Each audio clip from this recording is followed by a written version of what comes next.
அன்னை வயிற்றில் பிறந்த தொல்லை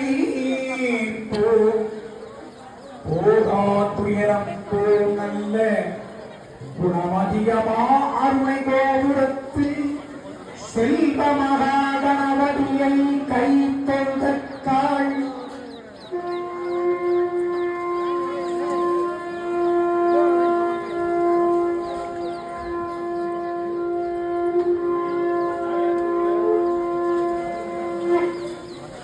அண்ணா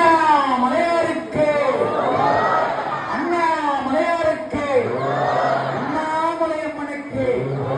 வெற்றிவேல் முருகனுக்கு லிங்கோத்பவருக்கு